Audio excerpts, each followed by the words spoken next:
Tudo bem? Eu sou o professor Alexandre. Eu vou estar aqui com vocês hoje discutindo um pouco acerca do desenvolvimento humano, das sexualidades e das saúdes mentais.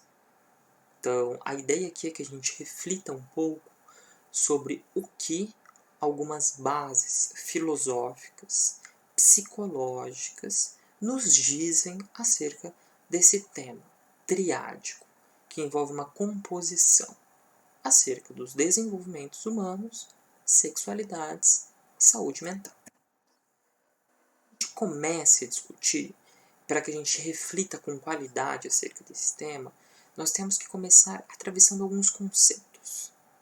Estes conceitos são essenciais para que nós possamos compreender acerca de como se dá o desenvolvimento humano e qual é a sua relação com a saúde mental e com as sexualidades. O primeiro conceito que nós devemos compreender é acerca do que é o desenvolvimento. O desenvolvimento pode ser compreendido de diferentes formas. Uma forma quantitativa, uma forma qualitativa e uma forma processual. No que toca uma forma quantitativa, o desenvolvimento é relacionado ao número de experiências que o indivíduo passou. Reflita um pouco e tente entender a partir da seguinte metáfora. Quando a gente olha para o indivíduo e este indivíduo é mais velho, tendemos a dizer que esse indivíduo é melhor desenvolvido, ele chegou em uma fase adulta, porque ele passou um número de experiências na infância, na adolescência e na puberdade que o desenvolveram enquanto um ser humano maduro, ou maturo, como preferirem. O que eu quero dizer aí? Que uma das concepções que nós temos de desenvolvimento é uma relação entre a quantidade de experiências pelo qual o sujeito passou. Uma outra concepção de desenvolvimento se dá num plano qualitativo. O que isso quer dizer? A gente entende que um sujeito se desenvolveu humanamente porque esse sujeito dispõe de algumas qualidades que a gente considera qualidades humanas. Um ser que possui uma ética, que tem responsabilidade, que possui uma certa organização, que tem uma autonomia. O que é isso? Qualidades. E a gente entende que quando o ser passa a ter essas qualidades, este é um indivíduo desenvolvido. Uma terceira hipótese, ou melhor, um terceiro olhar ao desenvolvimento humano, é considerá-lo em termos de um processo de transformação. O que isso quer dizer? Quando a gente compreende que um sujeito passa por diferentes experiências e ele vai se transformando à medida do tempo, entendemos que este é um sujeito em desenvolvimento. Assim, a transformação é vista como um processo do desenvolver que nunca acaba. Nesse sentido, nós podemos compreender o desenvolvimento com esses três fatores. Um fator quantitativo, um fator qualitativo e um fator processual. Isso nos leva, então, à necessidade de conceituar a segunda parte do nosso tema dessa disciplina, que são as sexualidades. Sexualidade é um conceito complexo, e ele é complexo porque ele nos diz sobre um conjunto de outros fatores. Um desses fatores é o sexo, um conceito emprestado das ciências biológicas. O sexo, para as ciências biológicas, pode ser compreendido como um modo de caracterizar os seres vivos enquanto machos, fêmeas e intersexo. Mas a biologia não entende apenas desse modo. Ela entende também que o sexo é um ato sexual voltado à reprodução. Ela entende que o sexo é um comportamento sexual voltado a um processo de obtenção de prazer. E entende também o sexo como um comportamento sexual voltado para a socialização. Veja, muitos grupos de mamíferos resolvem parte de seus problemas com atos sexuais. Mas a sexualidade diz também de uma outra coisa, do gênero. O gênero é o nosso olhar histórico e cultural para o sexo. Ou seja, é o modo como nós olhamos para esta questão do macho, da fêmea, do intersexo e compreendemos modos de comportamento masculinos, femininos ou não binários. Isto envolve, então, um atribuir sentido a um modo de ser masculino ou feminino. Este atribuir sentido passa sempre por um olhar cultural. A sexualidade envolve também uma outra questão, que é a orientação sexual. A orientação sexual se dá no sentido e no entendimento de para onde o libido do sujeito aponta. Quem o sujeito deseja. Alguém do mesmo sexo, gênero, seria então uma orientação homossexual. Alguém de um sexo, gênero distinto, seria uma orientação heterossexual. Ambos os sexos e gêneros, uma orientação bissexual. Por fim, há uma terceira característica na sexualidade, a identidade de gênero, que se dá no sentido da autopercepção do sujeito, ou seja, do sujeito se olhar e afirmar: sou uma fêmea, e aí uma fêmea a partir de um olhar cultural, ou seja, sou uma mulher, ou sou masculino, sou um homem, a partir de um olhar cultural. Porque não tem como se auto-perceber, como passar por uma auto-percepção, sem atravessar pelo olhar cultural. Em suma, esses são apenas 4 aspectos da sexualidade. A sexualidade é um fenômeno muito mais complexo, mas esses 4 aspectos ajudam a gente a compreender que é um conceito complexo, mas que está diretamente associado sobre o desenvolvimento humano, ou melhor, o desenvolvimento da humanidade. Passamos então a um conceito adiante, o conceito de saúde mental. Nesse sentido, quando eu falo mental, eu quero dizer de um aparato psicológico e cognitivo, ao modo de sentir, se emocionar, se perceber, pensar, raciocinar, se manifestar consciente ou inconscientemente. A saúde, ali junto, nos dá vários outros aspectos para a compreensão desta mentalidade. A saúde pode ser compreendida também de pelo menos 3 formas. Uma das formas em uma relação à integridade. O que eu quero dizer? Que alguém saudável mental é alguém que não está ferido, machucado, em sofrimento. Alguém que está em uma certa integridade. A saúde pode ser compreendida também como um processo terapêutico. O que isso quer dizer? Que alguém que está em uma situação de sofrimento, de desequilíbrio mental, está passando por uma situação de tratamento, ela está caminhando em direção a uma saúde. E isso é uma terapêutica. Por fim, há uma terceira concepção de saúde, que é aquela que finaliza um processo. Ou seja, alguém que passou por um adoecimento e está curado. Claro, gente, a gente pode ter várias outras percepções sobre saúde mental. Tente pensar um pouco sobre essas várias outras percepções que possamos ter. Junto à saúde, somos levados então a um adoecimento, como se fosse uma antinomia, uma antípoda, um ponto oposto à saúde. O adoecimento também pode ser entendido de diversas formas.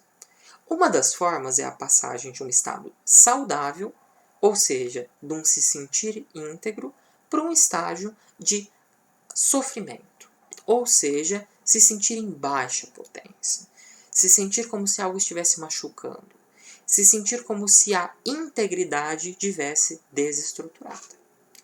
Uma outra noção de adoecimento se dá no campo daquilo que afeta.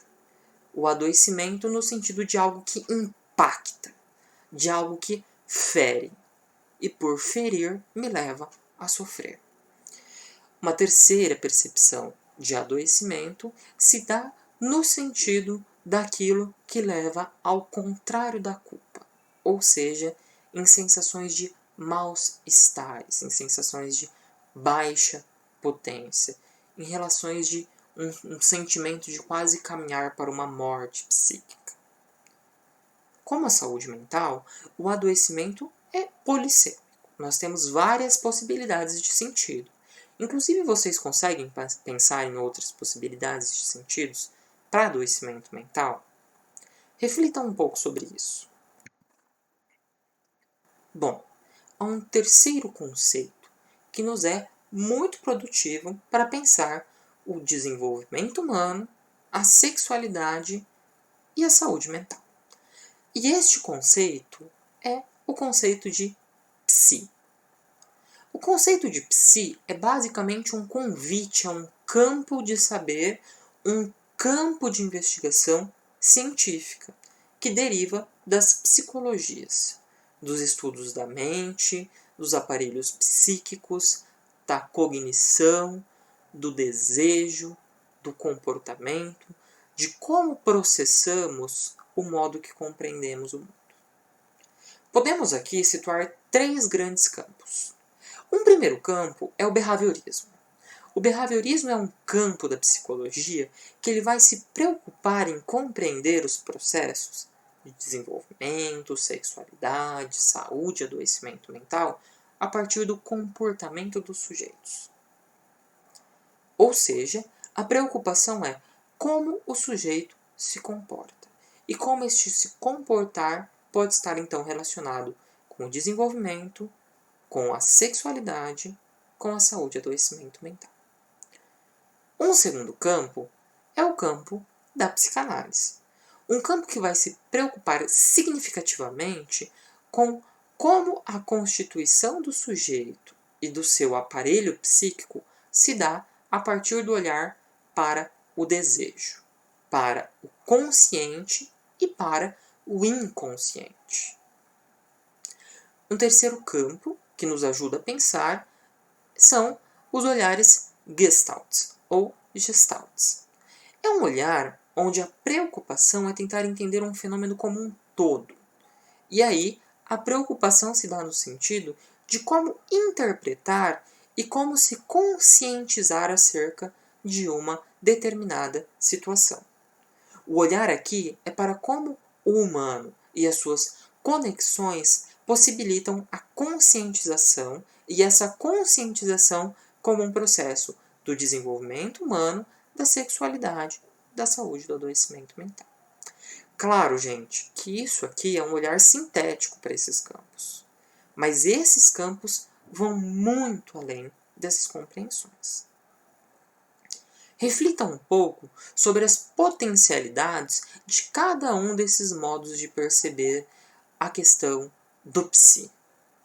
Reflita um pouco sobre isso.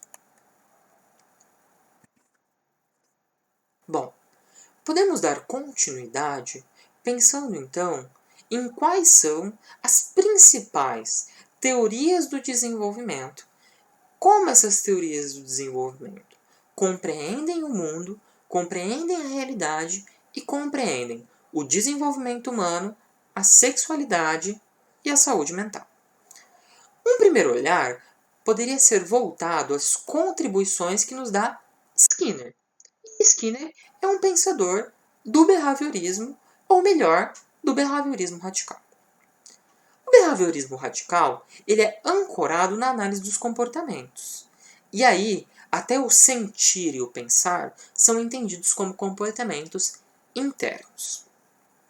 Assim, todo sujeito, humano ou não humano, vamos dizer assim, ou outros seres vivos, podem ser compreendidos a partir dos modos que se comportam.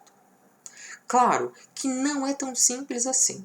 Então, para nós compreendermos melhor, nós podemos entender quais são os conceitos chaves dessa perspectiva.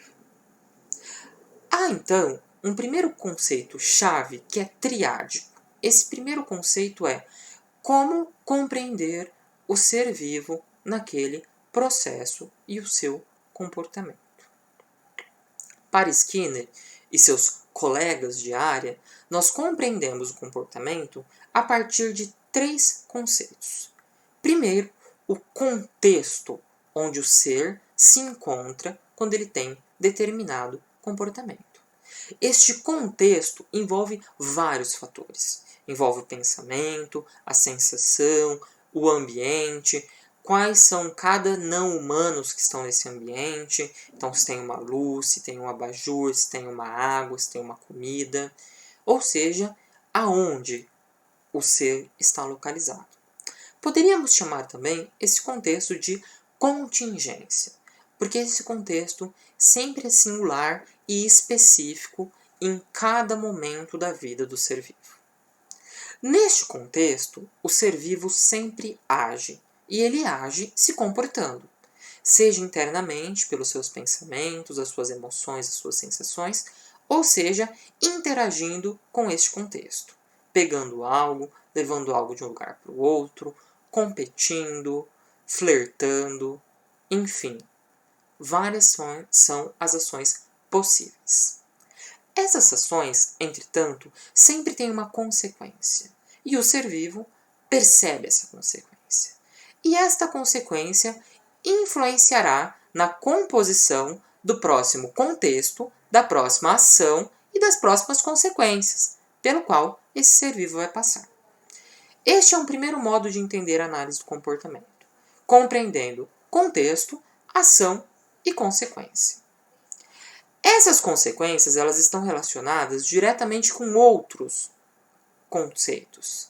Um desses conceitos são os operadores, que são basicamente quais são os aspectos que permitem a ação acontecer, o que ajuda a operar essa ação, como o ser vivo age e, inclusive, como ele tem respostas de outros seres, humanos ou não humanos.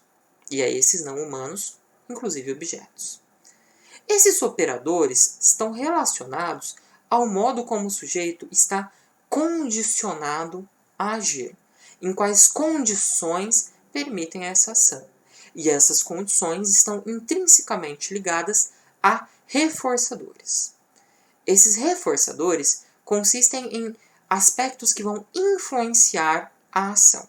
E esses reforçadores podem ser classificados em dois grupos.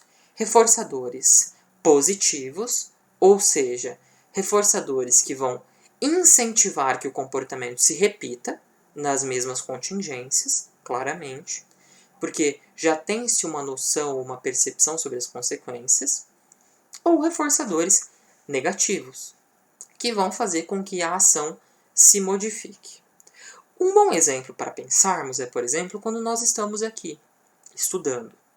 Pode ser que quando nós estamos estudando, e isso é um comportamento para esta perspectiva, nós sintamos um grande prazer, e isso nos faz continuar estudando.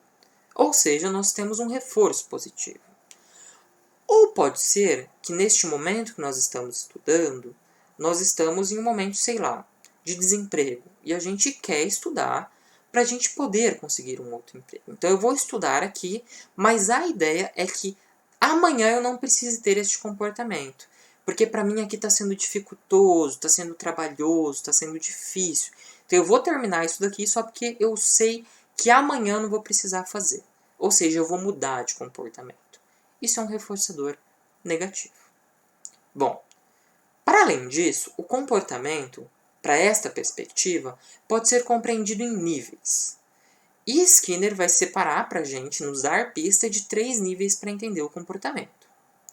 Um primeiro nível é o nível filogenético. O que isso quer dizer? Como os nossos aspectos orgânicos, em termos do nosso corpo enquanto indivíduo, em termos de população, em termos de comunidade biológica, nos faz agir de determinado modo ou não de outro. Nós temos um nível que é da ontogenia, e isso quer dizer sobre como a nossa existência e a gênese da nossa existência, ou seja, nossa história de vida, influencia que nós tenhamos determinados comportamentos e não outros. Um terceiro nível é o nível da cultura. Como a cultura onde nós estamos, os modos que a gente foi socializado, os valores que encontramos na sociedade, façam com que nós hajamos de determinado modo e não de outro. Bom, nós podemos fazer uma relação simbólica e metafórica com as sexualidades. Imagine vocês, quando a gente está localizado em uma cultura que tem preconceito contra mulheres que procuram ingressar no mercado de trabalho, como será que isso influencia na relação da saúde mental dela, do adoecimento mental dela e dos comportamentos dela? Quando nós temos uma sociedade que tem preconceitos contra gays, lésbicas, bissexuais e pessoas trans, como será que isso influencia no comportamento dela, na saúde mental e no adoecimento dela? Quando nós temos, por exemplo, uma criança que está descobrindo o seu corpo, como a nossa relação cultural vai influenciar no desenvolvimento dessa criança, do desenvolvimento da sexualidade dela e da saúde mental e adoecimento dela? O que quero dizer aqui? Que é possível analisar e traçar essas considerações a partir da análise do comportamento. Esta é uma possibilidade. Reflitam um pouco como vocês acreditam que vocês conseguiriam fazer essa análise. Pare aqui, pause esse vídeo e pense um pouco sobre isso. A segunda teoria do desenvolvimento, que nós vamos se delongar um pouco nesta aula, e inclusive é a última teoria do desenvolvimento desta videoaula, continuaremos na próxima com outras teorias de desenvolvimento, são as teorizações de Jean Piaget. Jean Piaget, para além de um grande psicólogo, ele é também um filósofo e um biólogo. Logo, a base de formação dele vai se preocupar em como entender desenvolvimento humano, sexualidade, saúde mental a partir do que a gente chama de estruturas biopsicossociais. O que isso quer dizer? Quer dizer que quando eu olho para um organismo humano, pelo olhar do Piaget, eu compreendo que há uma biologia voltada para uma dinâmica social, mas há também uma dinâmica social que influencia nessa biologia. Existe um caso muito simbólico na história do desenvolvimento do pensamento do Jean Piaget, que é da onde ele começa a refletir um pouco sobre essas questões de estrutura biopsicossociais, que são alguns estudos que ele fazia com caramujos. E basicamente ele jogava caramujos em um determinado ambiente controlado e bagunçava esses caramujos. Então jogava água, mexia nele com as mãos, e esses caramujos se reorganizavam. O que o Piaget começou a pensar a partir daí? Que devia haver alguma estrutura na própria biologia que fazia com que os sujeitos se organizassem, se desenvolvessem. Partindo então de um olhar para animais, como o caramujo, e passando a olhar então o desenvolvimento humano. Quando ele vai observar o comportamento humano, ele vai perceber que as estruturas biopsicossociais, elas estão atreladas a diferentes fases da vida, fases do desenvolvimento. E ele separa isso em 4 fases. Há para ele uma primeira fase que é uma fase sensório-motora, que se dá entre o 0 e 2 anos de idade. Essa fase, Piaget vai entender, é um momento onde aquele ser vivo possui, para se compreender no mundo e para compreender o mundo que ele vive, apenas a sua sensação e a sua motoridade. Então a criança, por exemplo, ela toca a mãe, ela toca o animal, ela toca os objetos para conhecer. Porque naquele momento, a estrutura cognitiva e a própria estrutura biológica daquela criança oferece para ela compreender o mundo a compreensão por meio das suas atividades motoras.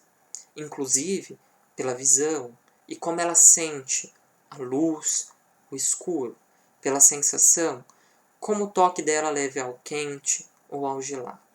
O que move esse momento é conhecer o mundo por meio das suas sensações e das suas atribuições motoras. A partir dos 2 anos, se a gente pensar e refletir, a própria criança, ela começa a fazer o quê? Ela começa a compreender que há, dentro daquele espaço que ela está se desenvolvendo, uma possibilidade de andar. Ela percebe que nesse andar, nesse caminhar, ela toca as coisas. E ela percebe que essas coisas têm uma organização. Logo, esse momento é significativo para ela começar a enunciar o mundo, ou seja, começar a falar sobre o mundo, e também para ela entender que há normas na casa. A estrutura cognitiva dela tende a isso, e ela é pré-operatória, porque por mais que a criança compreenda que há essas normas, ela ainda precisa um pouco mais de desenvolvimento para entender de uma forma abstrata essas normas. Essa compreensão, então, do momento pré-operatório é o momento onde ela começa a desenvolver linguagem, entender que há uma divisão entre ela e os pais, e que há normas que os pais, inclusive, as educam para que elas sigam. É um momento muito importante também para que a criança comece a brincar, e ela entende as normas da brincadeira, a fantasia da brincadeira, porque ela tem um aparato cognitivo que permite isso. Inclusive a criança ela quer brincar daí de ser então um herói, porque ela vê um sentido naquilo a partir das normas sociais que são colocadas pelo pai, pela mídia, pelas relações que ela tem ali. Dos 7 aos 12 anos ela passa a uma outra fase, que é a fase das operações concretas. Aqui a criança ela começa a trabalhar em grupos, por exemplo, e ela começa a compreender que há trocas, e inclusive que ela pode realizar essas trocas pela linguagem, pela fala. A escola tem um momento muito importante daí, porque ela permite que mais sujeitos diversos realizem essas trocas. Porém, há aí um único problema que falta nessa etapa, que falta quando ela consegue manipular concretamente as coisas. Para ela fazer essas manipulações concretas, ela precisa ter a materialidade, ela precisa de algo no presente, para conseguir compreender como esse algo no presente é mobilizado nessas relações humanas que ela está tendo. A criança só vai conseguir lidar com a ausência, ou seja, com algo que é abstrato, quando ela tem 12 anos, que é a fase de desenvolvimento das operações formais. Aqui, ela consegue começar a compreender com mais profundidade matemática, por exemplo, conceitos complexos como o conceito de vida. Ela consegue começar a se autocompreender, porque a autoimagem também é um conceito abstrato. E aí aqui a autoimagem não é no sentido dela perceber que ela existe como sujeito, mas é sim dela perceber que ela tem uma consciência de si como sujeito. Após conseguir lidar com essa abstração, a vida segue um desenvolvimento humano. O que o Piaget está querendo dizer aí? Que cada momento tem um artefato biológico, uma estrutura biológica envolvida. No começo, o tato e a sensação. Posteriormente, conseguir falar sobre o mundo e compreender que nossos pais falam para a gente sobre o mundo. Depois, conseguir manipular materiais concretos e fazer essa troca com amigos e colegas. Posteriormente, conseguir ter uma consciência de si e uma abstração sobre o mundo. Veja, o desenvolvimento humano, para o Piaget, se dá neste sentido, de passar por várias etapas biopsicossociais que vão nos levar a um último momento, que é conseguir compreender operações formais, inclusive lidar com a ausência de algo. Eu acho que todos nós conseguimos, por exemplo, imaginar o que é um mosaico, mesmo na ausência de um mosaico. Imaginar o que é, por exemplo, uma relação de um eclipse, mesmo sem a presença de um eclipse. Quando a gente consegue chegar nessa etapa final, vamos dizer assim, do desenvolvimento, e aí não é que o desenvolvimento acabe, mas é que nós temos já um aparelho cognitivo que consegue processar humanamente o mundo, ou seja, o desenvolvimento continua, mas o desenvolvimento do aparelho cognitivo para. Aí, é nesse momento que a gente entende a humanidade. E, inclusive, começa a produzir leis. E entender que eu tenho que obedecer essas leis, que eu tenho direitos e deveres em relação a essas leis. Contudo, essas etapas que me falam que eu tenho diferentes momentos biopsicossociais, ela não nos diz sobre, então, como se dá a mudança no nosso aparelho cognitivo. E é aí que entram conceitos chaves para entender, então, como o nosso aparelho cognitivo funciona para que se dê essas mudanças. Podemos, então, utilizar os conceitos do Piaget de desequilíbrio, associação, acomodação, adaptação e equilíbrio. Mas vamos compreender utilizando uma metáfora. Bom, para o Piaget, claramente, essas estruturas, por serem biopsicossociais, elas precisam se deparar com situações problemas. Ou seja, há um momento que nós nos deparamos com determinados aspectos que a gente não sabe resolver. Nesse momento, a gente tem um desequilíbrio. Pense vocês em uma criança tendo o primeiro contato com uma boneca. Ela não vai saber situar diretamente o que é aquela boneca. Então, ela vai ter que repensar, ela vai estar de acordo com uma situação problema. Qual que é o primeiro movimento que essa criança vai fazer, então? Ela vai tentar associar a boneca àquilo que lhe é familiar. Então, ela vai olhar e vai pensar, olha, essa boneca é uma pessoa. Isso é a associação. Desenvolver uma relação entre isto que me causou desequilíbrio e eu desconheço, fazendo uma associação com algo que me é familiar, que eu conheço. Contudo, a criança vai falar, olha, então essa boneca me diz algo sobre um ser humano. É uma associação. É familiar ou humano, a boneca tem traços humanos. Contudo, isso não diz a verdade como um todo. É uma boneca. Então ela vai precisar modificar o seu pensamento. Ela vai precisar passar por processos de reflexão que vai dizer, olha, mas isso daqui não é um humano porque esse cabelo é um cabelo sintético. Não é uma pele, é um tecido. Essa boneca ela não fala comigo ou ela não age como um humano. Logo, isso é uma boneca. Então eu preciso acomodar saberes novos. Quando eu associo e acomodo saberes novos, eu me adapto a essa realidade. Então, a adaptação é o processo onde, simultaneamente, acontecem associações e acomodações. Quando eu me adapto a essa situação problema, ela já não é um problema para mim. Logo, ela não me causa desequilíbrio. Então, a minha estrutura psíquica, a minha estrutura biopsicossocial do pensamento, se torna equilibrada novamente. Até que eu me depare com outra situação, problema que me cause desequilíbrio. Para o Piaget, é assim que funciona a estrutura cognitiva. É assim que se dá o movimento do desenvolvimento humano. Bom, pensem um pouco. Como será que esse desenvolvimento pode estar relacionado com as questões de sexualidade?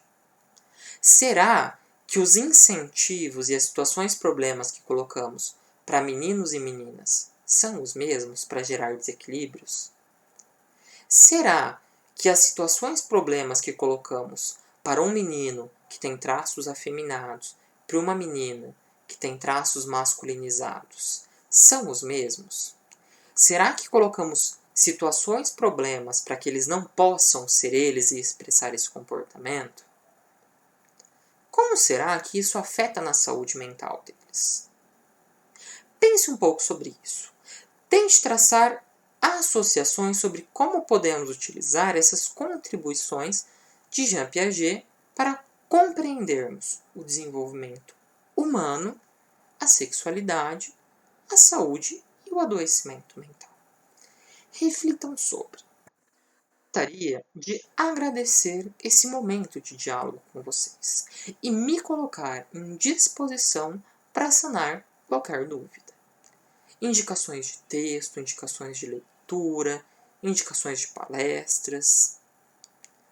Este é meu e-mail, vocês podem entrar em contato. Gostaria que esta aula fosse levada para vocês não como uma verdade última, mas como uma provocação para que vocês pensem sobre essas diferentes perspectivas. E também para que vocês pensem como vocês podem utilizar esses conceitos e essas teorias do desenvolvimento humano para traçar análises e correlações sobre sexualidade, saúde mental e adoecimento. Gostaria de agradecer desde já e me colocar à disposição. Abraços.